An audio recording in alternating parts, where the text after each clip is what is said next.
En las llanuras del Chaco, el hombre vive libremente, en armonía con la naturaleza, seguro de sí mismo. Padecen una epidemia o algo así, no lejos de acá. Ojalá se mueran todos, y principalmente ese Lucas. Ese es un malevo.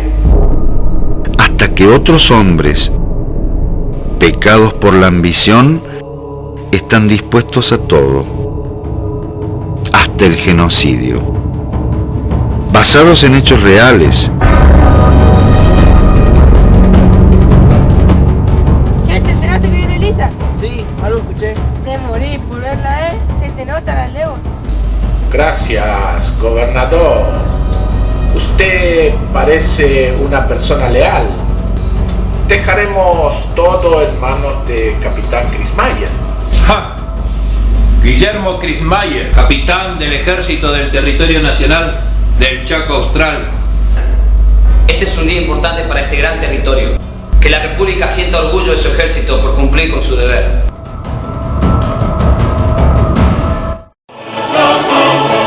Con actores de primera, que harán que las llanuras del Chaco no sean las mismas.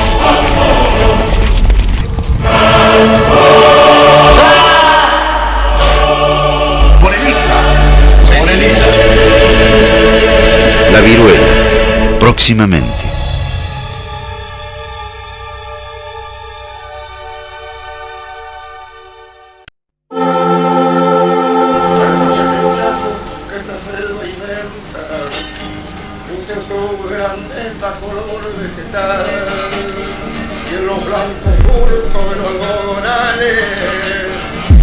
Cosechero sabe saludar.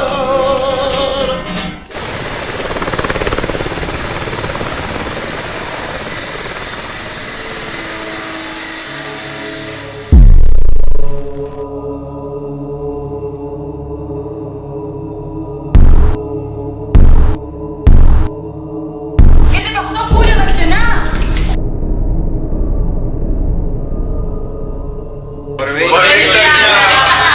Bueno, chicos, ¿se decidieron qué es lo que vamos a hacer? ¿Dónde vamos a pasar el Día del Amigo? Pero ese hotel no está embrujado. Ay, por favor, deja con eso que está embrujado. Por la amistad. Por la amistad. Mejor nos organizamos. De todas maneras, los fantasmas no van a venir para el Día del Amigo. Por la casa, más o menos.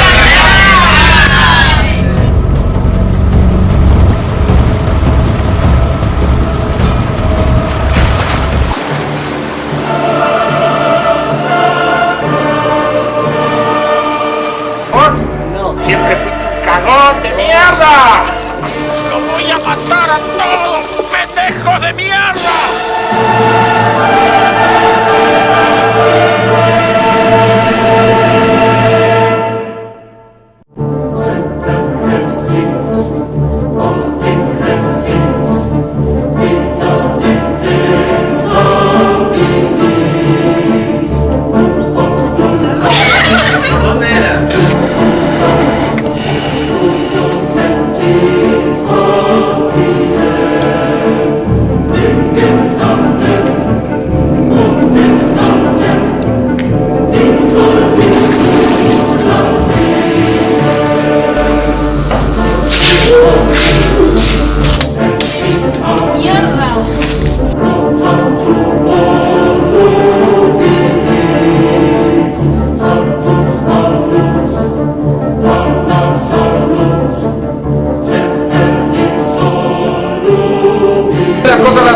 Cuando veas que es poner huevo, si te faltaba. ¿Qué? ¿Te parece poner huevo?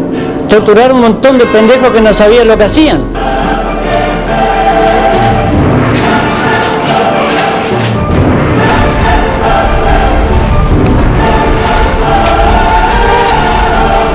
¡No conmigo! ¡Ernesto, cubre el perímetro!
Llamado por el señor Luigi Vicentín, que lo va a entregar y nos va a explicar en qué consiste. En realidad la idea principal era hacer un homenaje por esta fecha y qué mejor era hacer una entrevista a los ex trabajadores de la fábrica.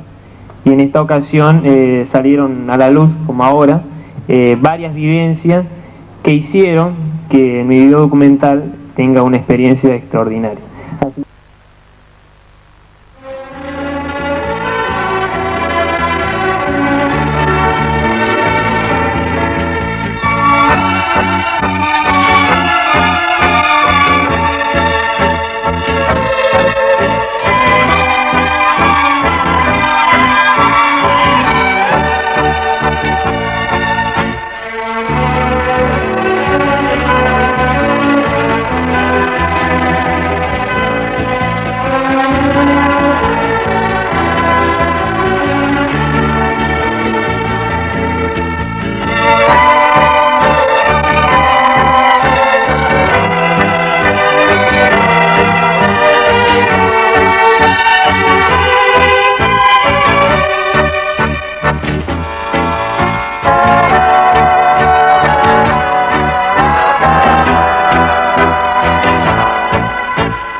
La Chaqueña, ex fábrica de extracto de tanino, ubicada al sudoeste a 280 kilómetros de la ciudad capital, Resistencia, en la provincia del Chaco, y a 40 kilómetros del paralelo 28.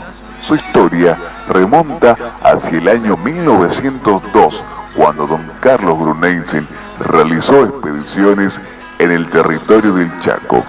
En el año 1905 se extiende el ramal de vías férreas, traídas desde Santa Fe a Resistencia, y en años posteriores se prolonga hacia donde más tarde crecía Villa Ángela.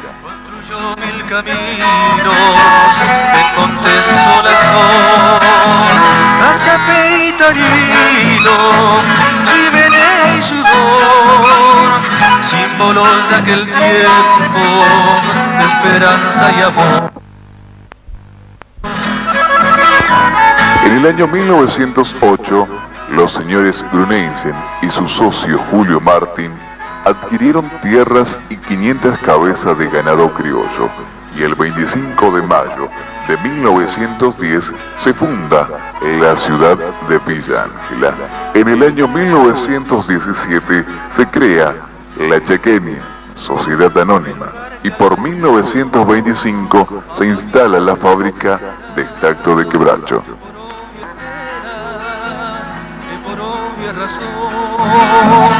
Se volvió taninera, Zucarelli Moreira, del mismo Arroz y Gor, fueron ellos testigos de los días de esplendor.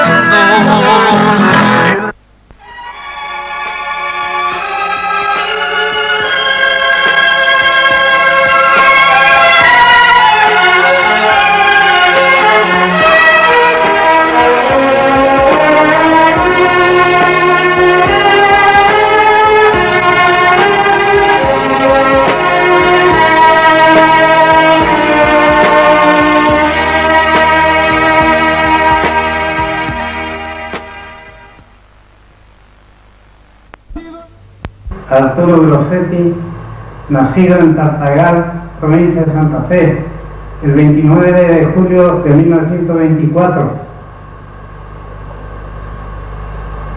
Vine a Villa Ángela el año 58. Entré como jardinero acá porque traje un certificado de la forestal.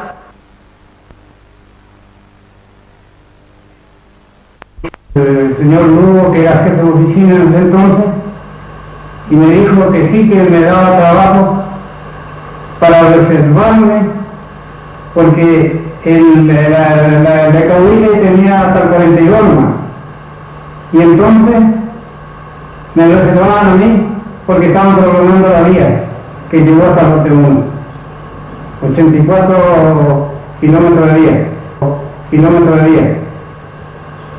Había entonces.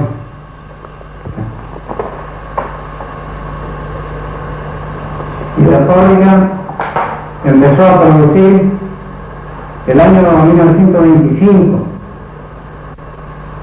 y terminó de funcionar el 22 de julio de 1983.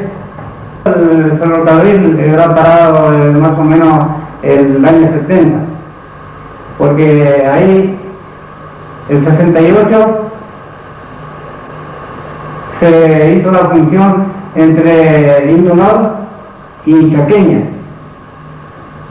Entonces se decidieron a levantar toda la vía, porque decía que no servía la vía. Entonces achatada, qué sé yo. Los difusores estaban allá contra esa pared, había una hilera, eran 8 y 8 de este lado. En el medio había una cinta que descargaban los difusores y llevaba la serrín agotada a las calderas. Las calderas lo consumían como combustible. ¿Me entendés? Que es la que está allá, ¿no? Que es la que está allá, desmolida ya ahora. Con los escombros, ¿no? Molino Parma se llamaba. Y hacía el molido fino, que es como, viene a ser como el cacao, ¿viste? Finito. ¿Cómo se llama pronto? Tanino de soluble. Ya embolsado, ¿viste? ¿Con qué se lo trata? Sí, ese es el canal de retorno. Porque el tanino, propiamente dicho, trabaja todo con proceso de agua. Se gastaba para 1500 bolsas en 24 horas 1.200.000 litros de agua. Así que imagínense lo que era, ¿no? Y ahí había 2 motores, caballos, 2 motores. Eléctricos, exactamente. Y eso levantaba el agua a la fábrica, a las calderas, ¿no es cierto? Sí. Que la serrín que molía los motores, la serrinera, lo elevaba arriba de las cocinas. Había un espacio que se acumulaba las serrines. Y cuando había que cargar los difusores, la cargaban con palas, ¿viste? Porque forma un embudo. Solo se abre la puerta y se llenaba solo los difusores. Y ahí era por donde pasaba la serrín, ¿no? Sí, por acá hay una cinta. Una cinta transportadora. Sí, transportadora. Trata con bisulfito y otros compuestos tánicos. Larga y bella, antes que salga el lucero, me despiertan las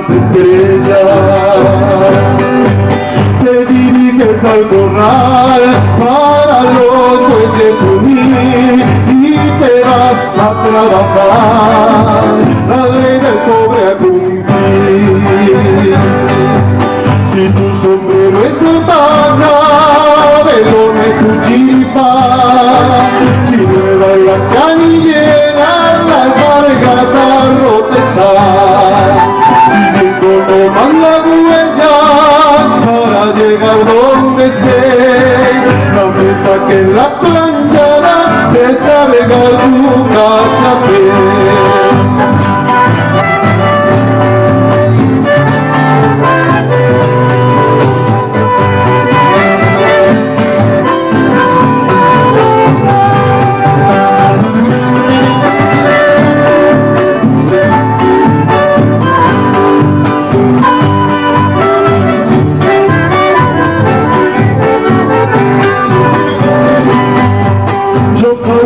Que trabajo para cumplir mi destino, llevo pesados rollizos para sacar el tanino. Yo conozco todo el Chaco, nadie se acuerda de mí, mi consuelo es chupar caña y cantar el guaraní. Si tu sombrero es de paja, velón es tu chiripa, si nueva es la canillera, la alpargata rota está, siguiendo nomás la huella para llegar donde esté, la meta que en la planchada descarga tu cachapé.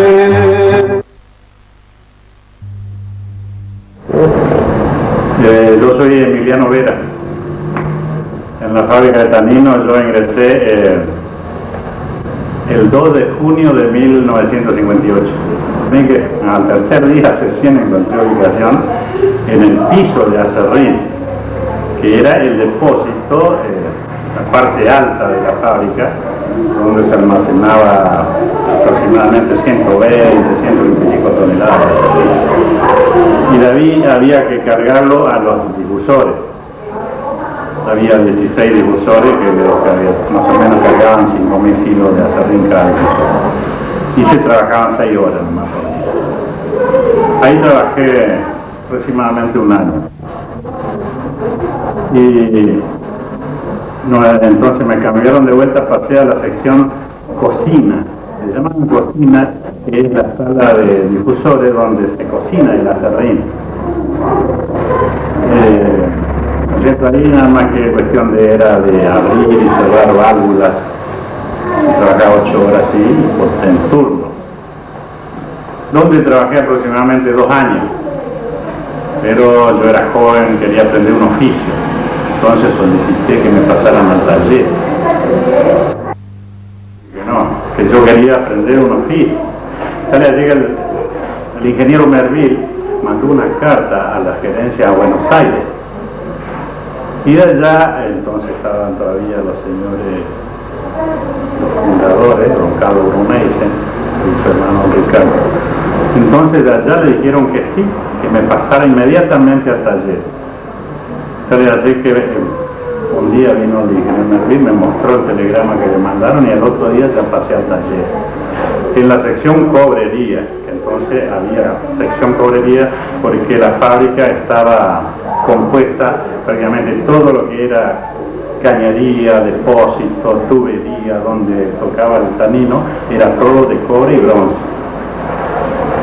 Y fíjese cómo el señor Arrozaigor se enojó tanto con el ingeniero Merville que lo despidió por ese motivo.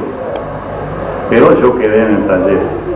Cuando se quemó la fábrica, que volvió a marchar, entonces ya desapareció la sección cobrería porque todo lo que era cobre y bronce se suplantó por acero inoxidable, que era el único material que resistía a la corrosión, ¿no es cierto?, del tanino. Como el tanino estaba compuesto con ácido y otros materiales que otro material no resistía al tanino, entonces se suplantó todo por acero inoxidable. Entonces pasamos a ser, los que éramos cobreros y trabajábamos en cobre y bronce, pasamos a ser oficial de mantenimiento. partir de ese momento, ¿no es cierto? Y hasta el final, yo estuve hasta que cerró la fábrica, fui oficial mecánico de mantenimiento. Mi nombre es Godofredo Rule. En el 1942 de mecánico. Sí. Era la Chaqueña, ¿viste? Ahora es Indunor. Habían dos máquinas grandes que daban vuelta a toda la transmisión de la serrinera, ¿viste? Donde molían los palos. Una inmensa polea, ¿viste? No sé. Y es el que con cordeles transmitía a la transmisión de la serrinera, ¿viste? Y es el que daba vuelta a los tambores con las cuchillas, y ahí con los hinches eléctricos transportaban de la vía, de las chatas al tambor de la serrinera. La máquina había dos, y estaba por una pared, y después la otra estaba una tosi, con su dínamo, ¿viste? Que transmitía la corriente para toda la fábrica. Eso era independiente de la corriente de acá. Las dos máquinas, bueno, una marchaba para la corriente eléctrica y la otra estaba de reserva, la Bordón, esa era la Bordón. Sí. ¿Y la principal? La principal era la Eschervich. Esa era la transmisión, la principal. ¿Ese tiraba la serrinera? Tiraba con cordeles, ¿viste? No con correas, sino con cordeles. Con correa y volante hacían marchar el tambor. Mano a la obra de meterse todo el mundo ahí, a desarmar y a reparar. Todo se reparaba ahí. No se hacía hacer nada afuera. Sí. Y sí. Un torno. Sí, se desarmó, ¿viste? Y ya la máquina estaba desinflada. ¿Qué máquina era? La Eschervich. Y mano a la obra, y ahí se desarmaba, los repuestos estaban, los pistones y los aros, todo nuevo. Faltaba la torneada, porque se hizo como una panza dentro del cilindro, ¿viste? Del desgaste. Se hizo como una panza dentro y entonces el torno lo construimos nosotros ahí, el torno para rectificar el cilindro. Y después vino la torneada, ¿viste? Se colocó el pistón con los aros nuevos y vía otra vez. Marchó bien. Contaba con sala de máquinas propias, máquinas generadoras de electricidad de enorme tamaño y capacidad, los cuales giraban a 70 revoluciones por minuto.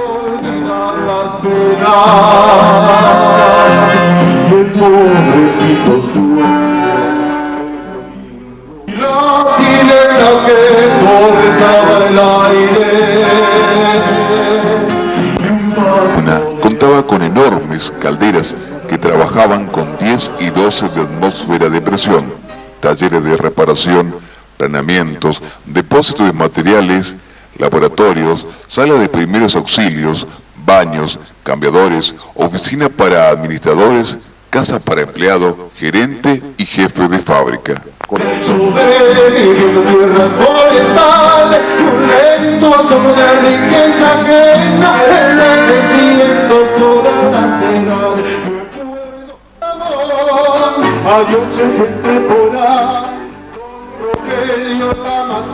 Contaba con estacionamiento propio para los 3 trenes que recorría más de 200 kilómetros de vías que se extendía desde Villa Ángela, pasando por lo de Sorriba, Guagni, Orsolini, hasta el 42 hacia el norte y desde allí a la estancia de La Manuela, a 40 kilómetros al sur de Villa Ángela.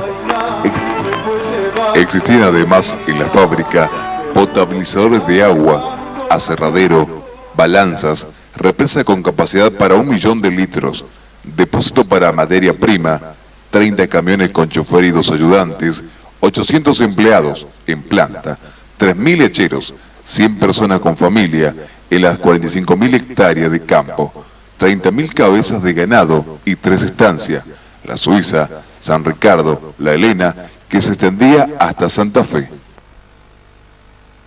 Lo de esta empresa fue que añadió a su producción de tanino y hacienda un fuerte régimen de colonización, el cual fue recibido en nombre de inmigrantes que compraban las tierras con excelentes financiaciones.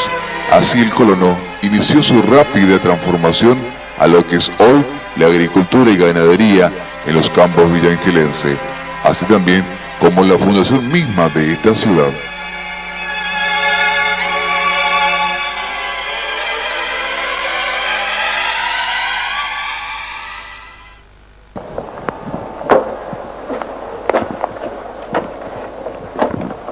Acá había una tolva donde recibía la serrina agotada y mandaba las calderas arriba para combustible. Esa era toda caldera, ¿eh? Ah, donde acá estaba la caldera. Sí, acá estaban las calderas. 1, 2, 3, 4. Esta caldera, ¿eh? ¿Cómo se llamaba la caldera? Karen. La caldera Karen. Y la trajeron en el año 1965, creo que era. ¿Qué función cumplía? Y eso decían de que iba a dominar todas las sardineras. El vapor de ahí nomás iba a producir para la sala de máquina y iba a producir todo, iban a eliminar las calderas que tenían. Porque tuvieron que no resultó. Que salió fuera de uso. La Karen, la famosa Karen. Cuando cayó la Karen fue un golpe bastante importante. Inclusive. Claro, tengo filmado e inclusive que no lo tengo en el video, puse la filmadora para ver si vibraba al caer la caldera, pero no se movió para nada. Yo tenía mucho miedo, porque fue un golpe bastante... Porque era bastante grande la chimenea. Sí, habrá sido como 40 o 50 toneladas el peso total. Sí, no era una caldera muy... ¿Y ahí la movió un poco a la chimenea? No se movió, no. De estos tubos que se ven acá, y hacía marchar los motores. ¿Qué motor y sabes qué? Y este es la Chevy. A ver el año que es. Año 1889. Ayer. ¿Hace años? Algo. ¿Cuántos HP más o menos tenía esta fábrica? Para los motores y todo el mundo. Una barbaridad. Y tiraban con 12 atmósferas de vapor, tiraban. Y ese era el eje principal, ¿viste? Ahí llevaba, daba vuelta a ese volante con un cordel.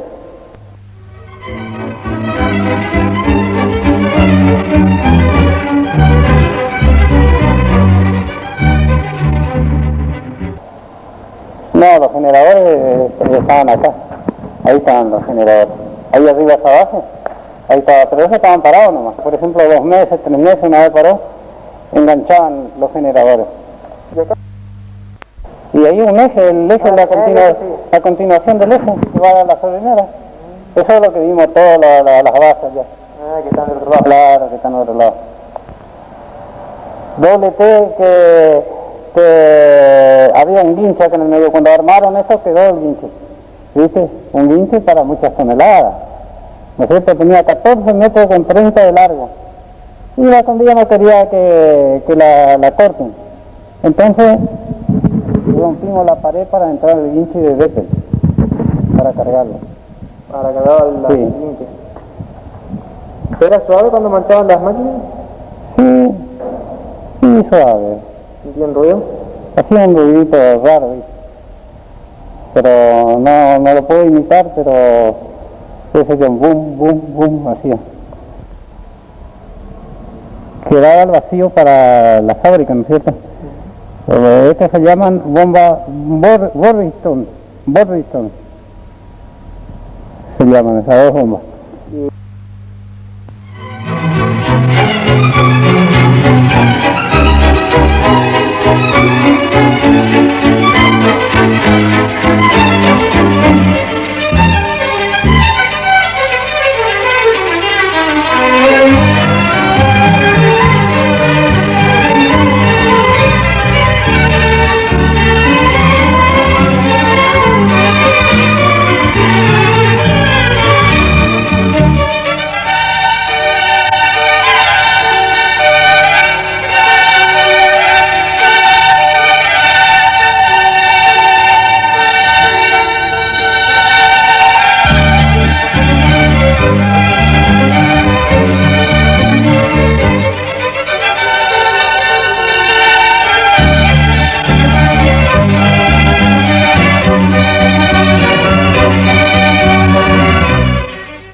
Cada turno, claro, había un jefe que como es que controlaba.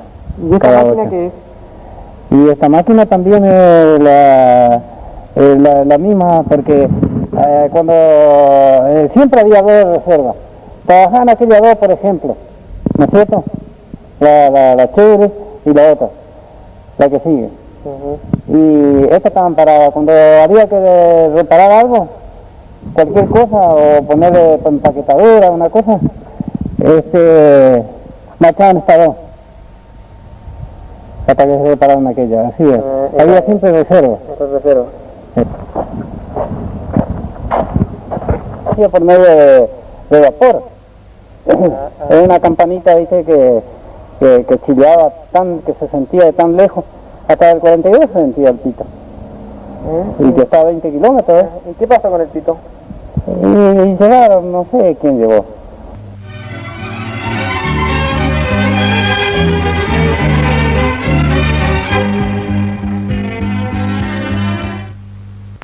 Llegaron en el depósito, pusieron acá donde era el taller grande, ¿viste?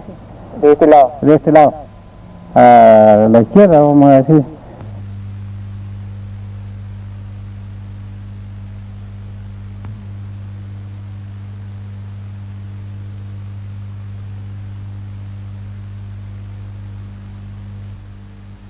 Libretas en cosas así, por ejemplo, que son del año 1940, una libreta que está diciendo cuántas personas más o menos están trabajando en el lugar, unas fotos en que, por ejemplo, esta foto es del año 1955 de la estancia La Suiza, donde es una foto de una jubilación, ¿no? Porque la estancia de La Suiza pertenecía a La Chaqueña, Sociedad Anónima, y fue la que primero estuvo la estancia de La Suiza y luego La Chaqueña. Recién La Chaqueña es de 1917.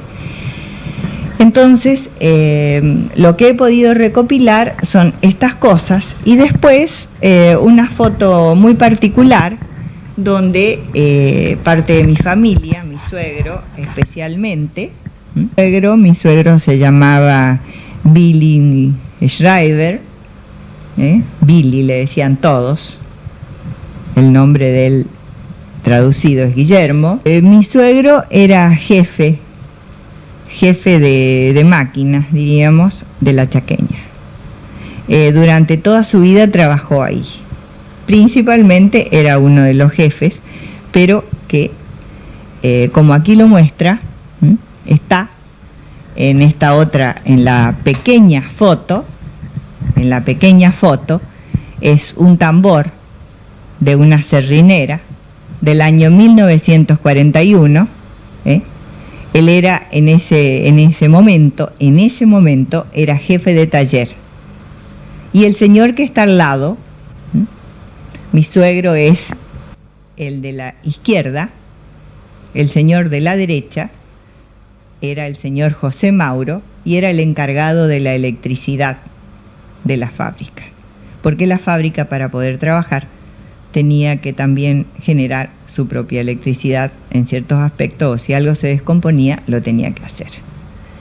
Decir, bueno, por ejemplo, estaba una persona que hacía de gerente y luego estaban todas las personas que trabajaban, que podían ser, por ejemplo, personas que trabajaban en las calderas, en la sala de máquinas, en los difusores, en la cocción del tanino, los bolseros.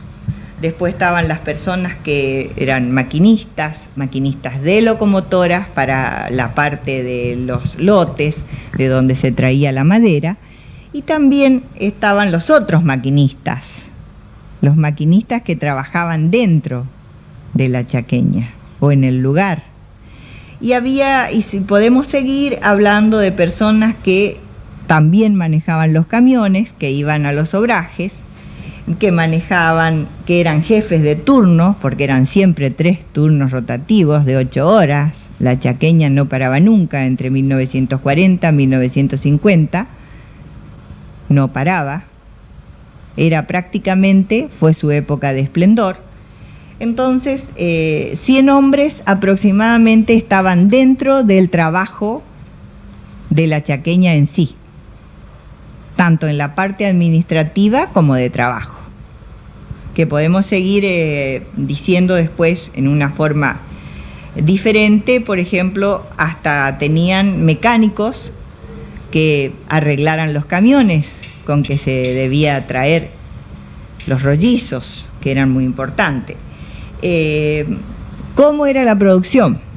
La producción en ese momento era en la época de esplendor, que estamos hablando en la década del 50, era de 50 a 53 toneladas diarias de tanino soluble en agua caliente. Esa era la producción, pero para producir eso se ocupaban 150 toneladas de quebracho colorado. En el proceso que se hacía de la madera hasta convertirse en el tanino, se perdía un 70%, casi un 70%. Entonces, lo que quedaba en el rendimiento era un 33% de la producción.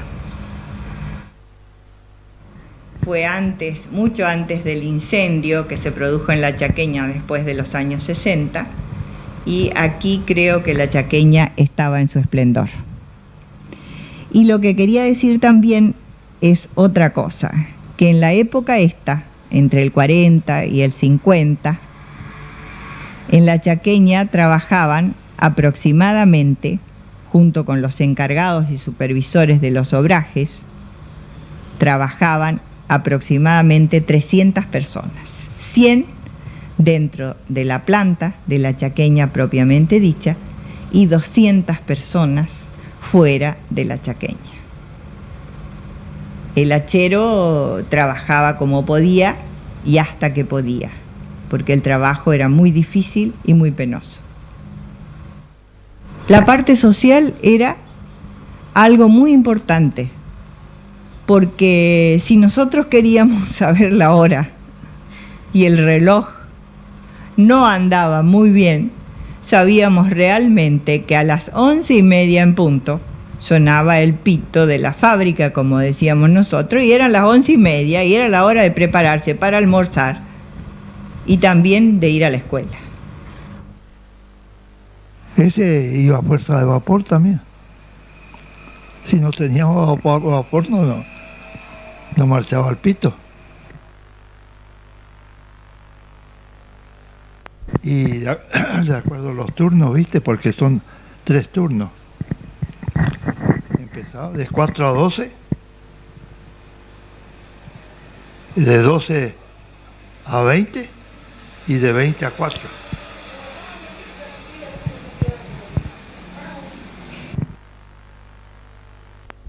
Claro, la llamada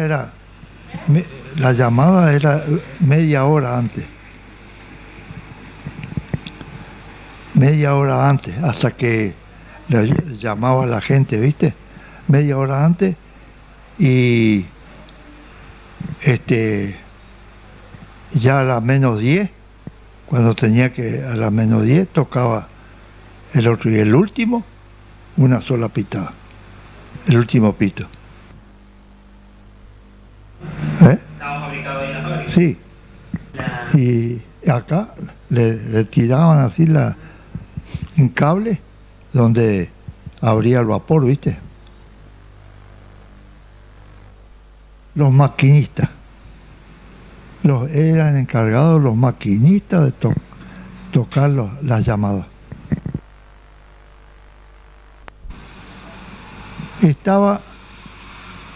El pito estaba afuera, enseguida afuera de la puerta del taller, de la sala de máquinas. Un simple pito fabricado, no era ni comprado ni nada, era de un pequeño caño, tubo así. Pero tenía una potencia bárbara, más presión había, más fuerte tocaba. Afuera del techo, ya sabes. Sí. Y perdido cuando anunciaba el alba la mañana y la sirena que cortaba el aire y un mambo de acerrín en la garganta del Pedro Acher de la Juana humilde sobreviviendo tierras forestales y un lento asomo de riqueza tañera donde duerme la historia sepultada y regresando donde está mi gente por cantar por la picada.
Cruzando en el obraje,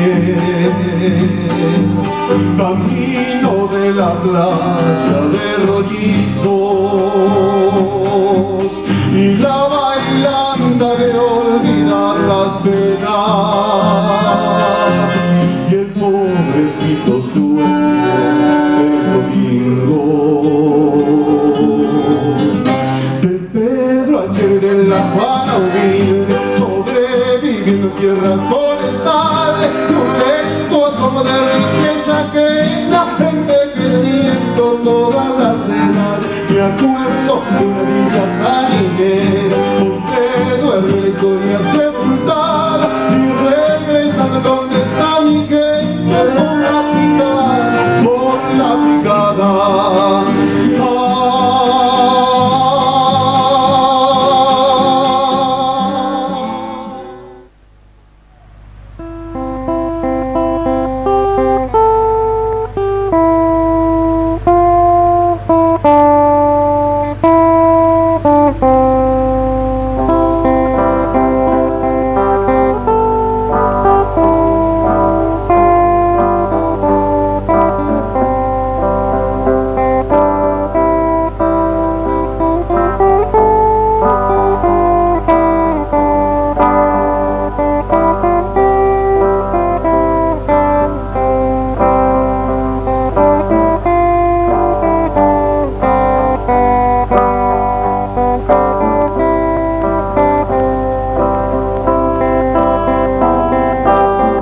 Yo conocí a Villa Ángela cuando la empresa se fusionó, Martín Gelepetri se fusionó con la Chaqueña para formar la empresa actual Indunor, Sociedad Anónima. A raíz de algunos problemas que se produjeron en Villa Ángela, problemas administrativos, la empresa me envió a mí como algo así como interventor, de manera de poner en claro y poner en marcha la fábrica nuevamente después de este acontecimiento que fue bastante penoso para la empresa. Esto fue a mediados de 1971. Yo solicité que se me radicara definitivamente en Villa Ángela, y eso fue entonces a mediados de 1980. Ahí me trabajé con mi señora y estuve entonces hasta 1984, hasta abril de 1984. La fábrica se había cerrado, ya se había iniciado el desmantelamiento a mediados de 1993, y la empresa me siguió en el cargo que tenía, y aparte me designaron administrador de las dos fábricas, es decir, la fábrica de La Escondida y la fábrica de Villa Ángela.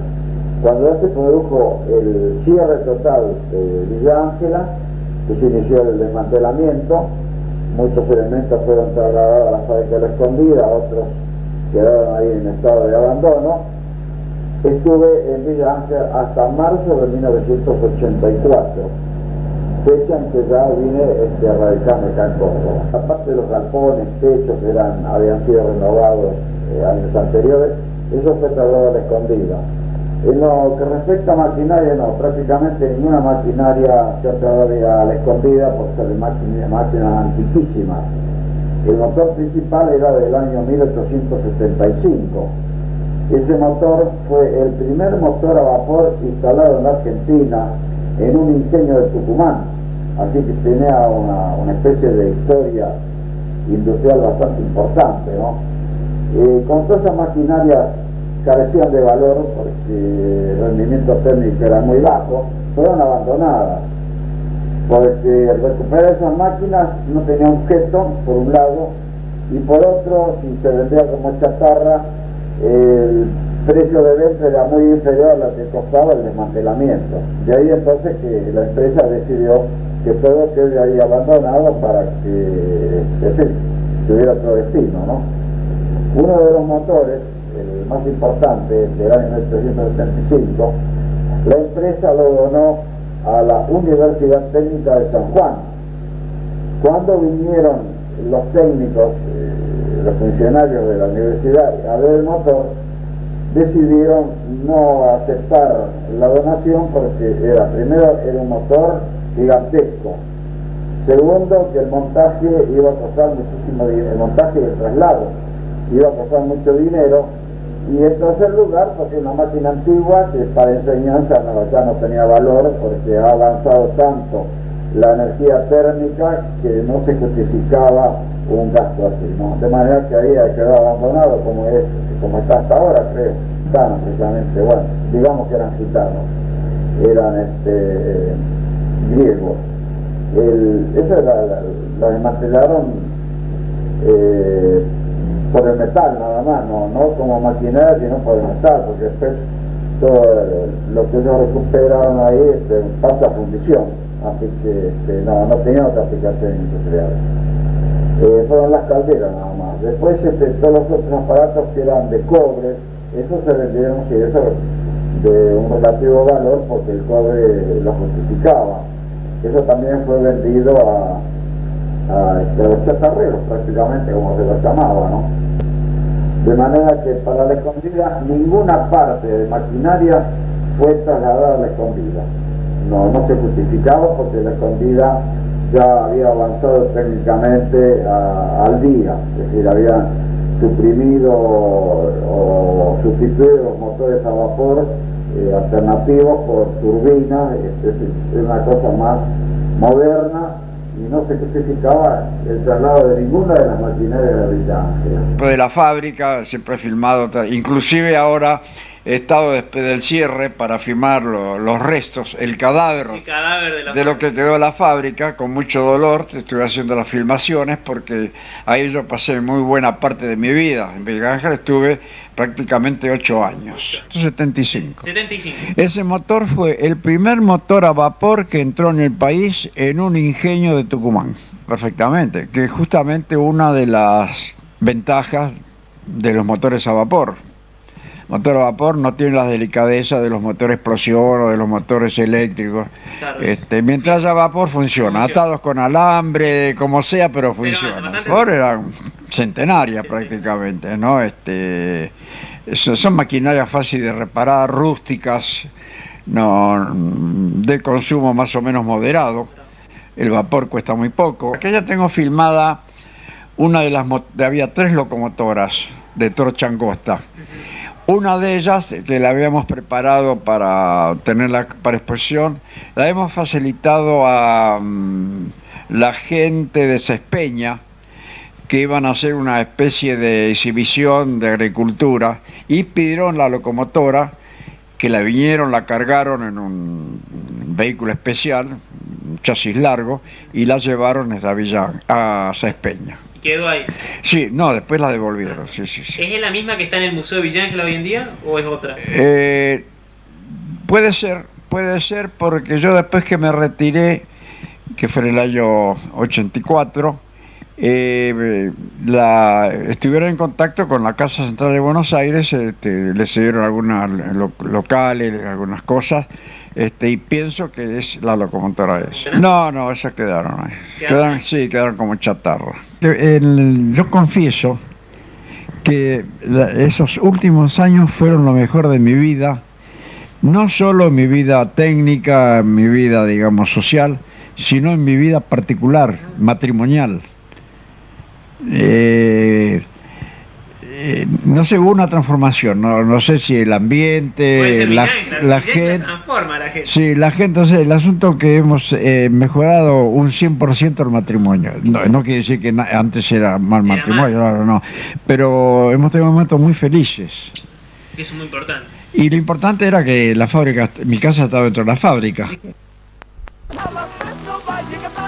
En la década del 60, la fábrica de los Gruneisen en Martín, la Chaqueña Sociedad Anónima, se fusionó con La Escondida, formando Indunor Sociedad Anónima, y así quedaba en el recuerdo el pasaje de varios directivos de la empresa, como don Carlos Gruneisen, fundador y presidente hasta 1949, el señor Julio Martín, fundador y vicepresidente hasta 1934, el doctor Ricardo Gruneisen, vicepresidente desde 1941 y presidente desde el 49.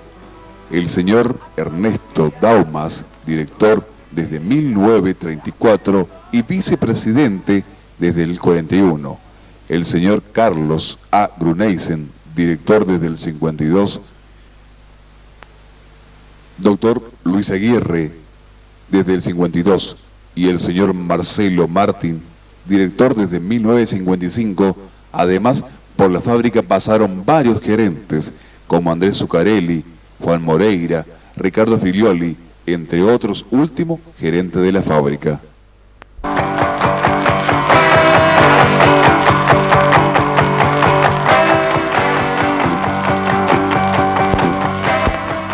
En la década del 70, la fábrica tambaleó con un cierre, hasta que en 1983, en manos de Indunor, Sociedad Anónima, cerró la fábrica de extracto La Chaqueña. Durante los últimos años de los 80, las partes de estas fueron vendidas como chatarra y otro, por su valor económico, fueron abandonadas, salvo techo y algunas columnas que fueron trasladados hacia La Verde y La Escondida.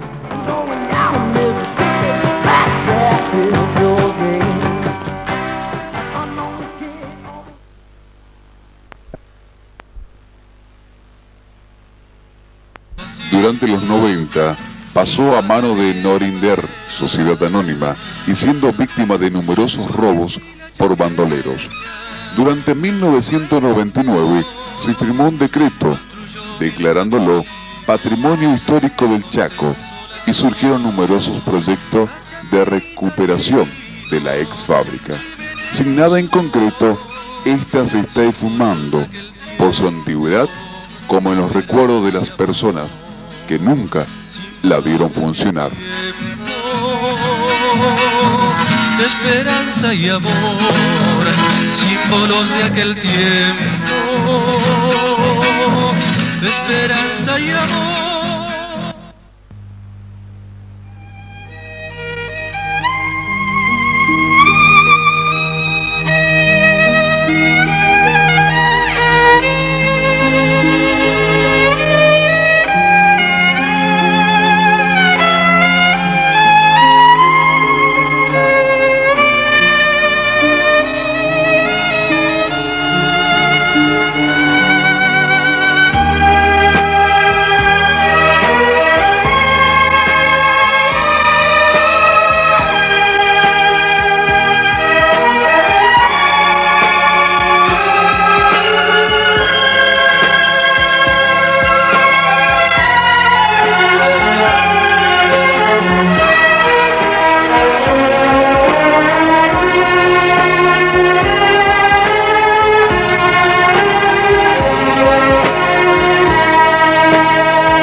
presento una historia real que sucedió hace años aquí en el Chacocha.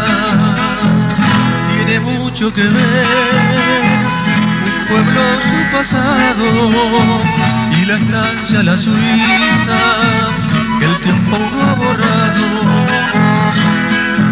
En 1909 los socios Carlos y Julio trajeron junto a su hacienda punta de riel y madera.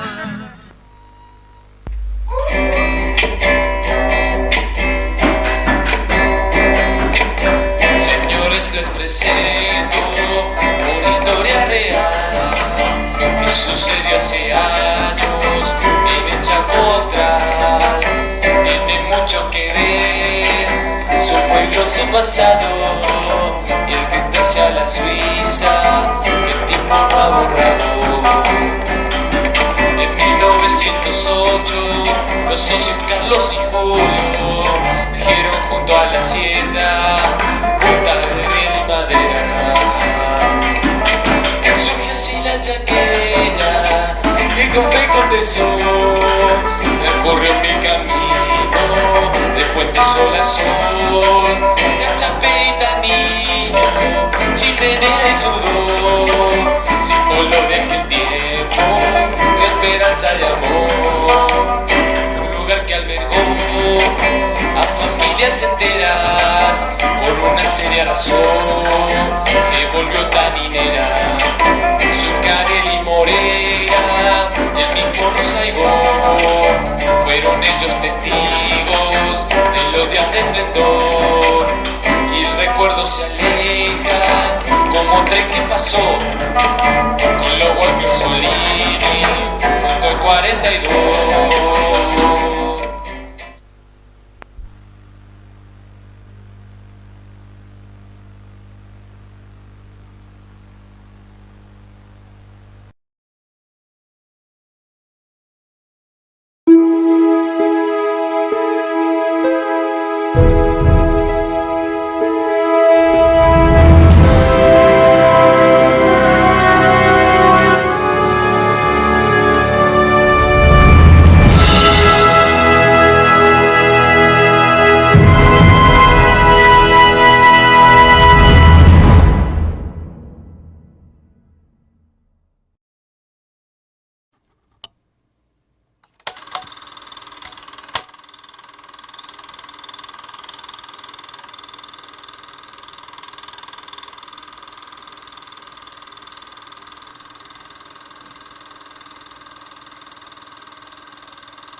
las llanuras del Chaco, el hombre vive libremente, en armonía con la naturaleza, seguro de sí mismo.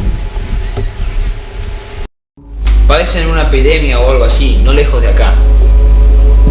Ojalá se mueran todos, y principalmente ese Lucas. Ese es un malevo.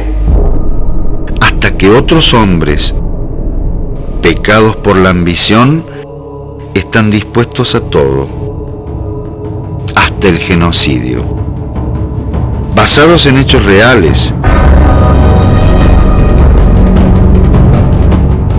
¿Ya te enteraste que viene Elisa? Sí, algo escuché. Te morís por verla, se te nota la legua. Gracias, gobernador. Usted parece una persona leal. Dejaremos todo en manos de Capitán Krismayer.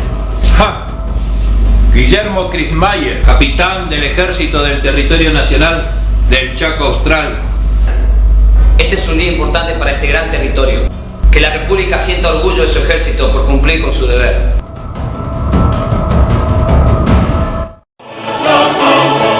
Con actores de primera, que harán que las llanuras del Chaco no sean las mismas.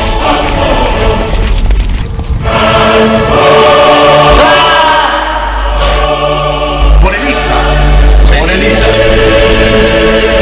La viruela, próximamente.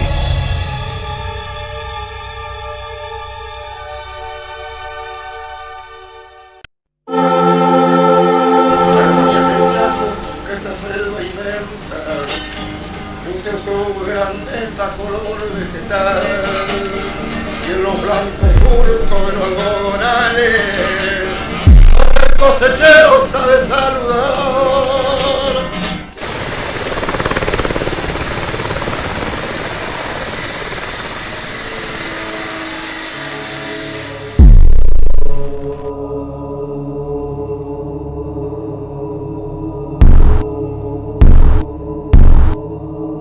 ¿Qué te pasó, Julio? Reaccioná.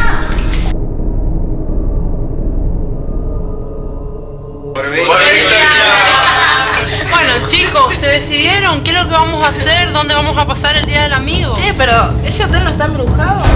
Ay, por favor, deja con eso que está embrujado. Por la amistad. Mejor nos organizamos. De todas maneras, los fantasmas no van a venir para el Día del Amigo. Por la casa,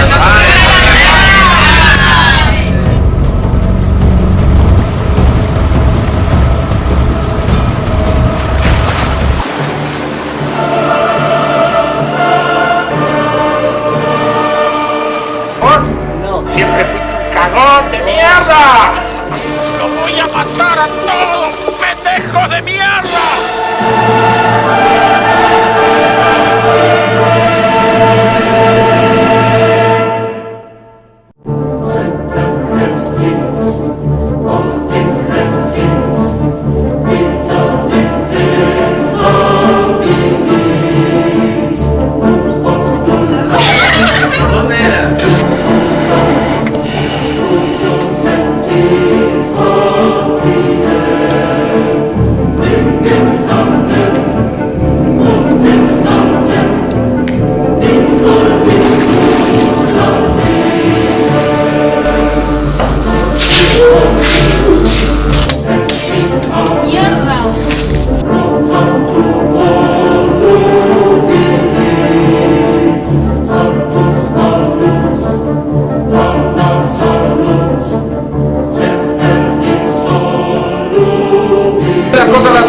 Cuando veas que es poner huevo, si te faltaba. ¿Te parece poner huevo? Torturar un montón de pendejos que no sabían lo que hacían.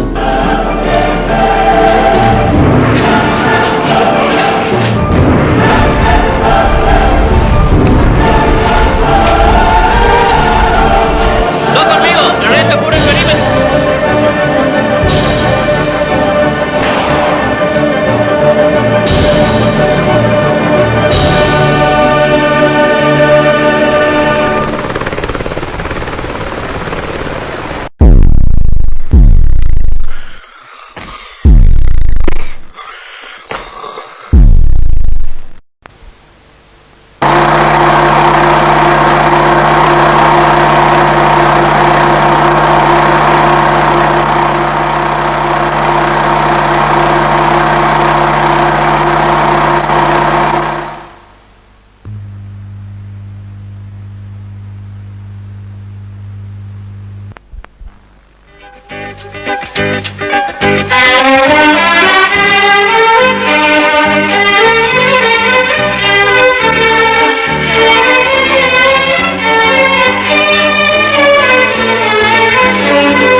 Llamado por el señor Luigi Vicentín, que lo va a entregar y nos va a explicar en qué consiste. En realidad la idea principal era hacer un homenaje por esta fecha y qué mejor era hacer una entrevista a los ex trabajadores de la fábrica.